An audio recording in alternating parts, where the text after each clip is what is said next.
One Bihari लाल की जय। राधा रानी सरकार की जय। सभी भक्तों के लिए मोक्षदा एकादशी की बहुत बहुत खूब खूब शुभकामनाएं। सभी पर माँ के बिहारी की कृपा, राधा रानी की कृपा निरंतर बरसती रहे। हमारे शास्त्रों में मोक्षदा एकादशी की बड़ी महिमा प्रकट है।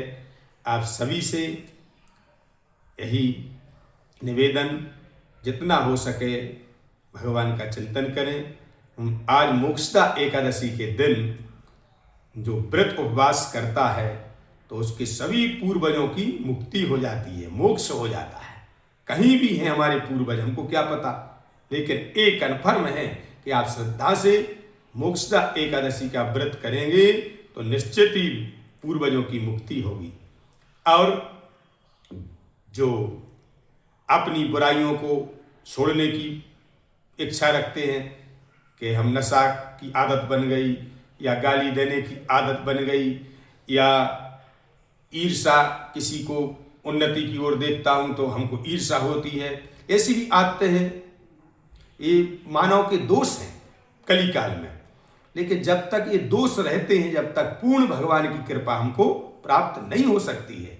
इसलिए इन दोषों से बचने के लिए आज मोक्षदा एकादशी का श्रद्धा से व्रत उपवास करेंगे, भगवान का स्मरण करते हुए, तो निश्चित ही हमारे जीवन में जो बुराइयां शेष हैं, जीवन में जो बुराई है, जो खोट है, निश्चित ही मोक्षदा एकादशी के प्रभाव से उन बुराइयों से हम बच जाएंगे, छूट जाएंगी बुराइयां।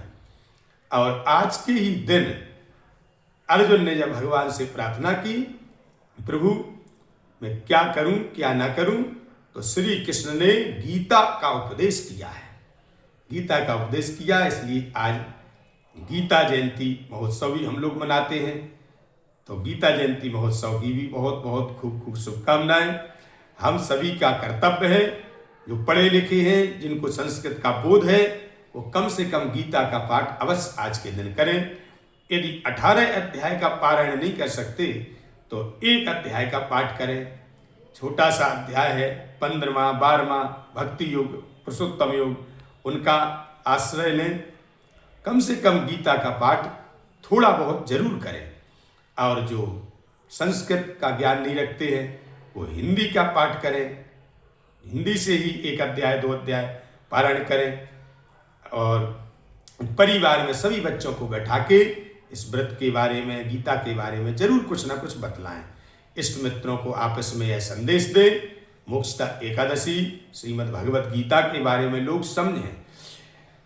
भागवत जी में एक वर्णन आया है, प्रसंग, कि 2 तीर्थों की बात कही है। शास्त्रों में, भागवत में कहा है कि 2 तीर्थ कौन कौन से। एक तीर्थ तो है भगवान के चरणों से प्रकट जो तीर्थ है। भगवान के चरणों से कौन प्रकट हुए? गंगा महारानी, तो गंगा भी तीर्थ है। और एक है परमात्मा ने जो चरित्र किए, लीलाएं की श्री कृष्ण ने, राम जी ने, वो उनका आचरण तीर्थ है। तो गंगा में हम गोता लगाते हैं तो तन पवित्र हो जाता है। और भगवान के आचरण जो भगवान ने किए हैं, जो जीवन में कर्म किए हैं, लीलाएं की हैं, उनका हम स्मरण करते हैं, श्रवण करते हैं, नाम का आश्रय लेते हैं, तो हमारा मन पवित्र होता है। इसलिए श्रीमद् भगवत गीता भगवान की वाणी से प्रकट है, गीता का आश्रय लें। इसी दिव्य भावनाओं कामनाओं के साथ आज गीता जयंती की, मोक्षदा एकादशी की पुनः सभी सनातन अवलंबियों के लिए बहुत बहुत शुभकामनाएं। बोली वृंदावन बिहारी लाल की जय।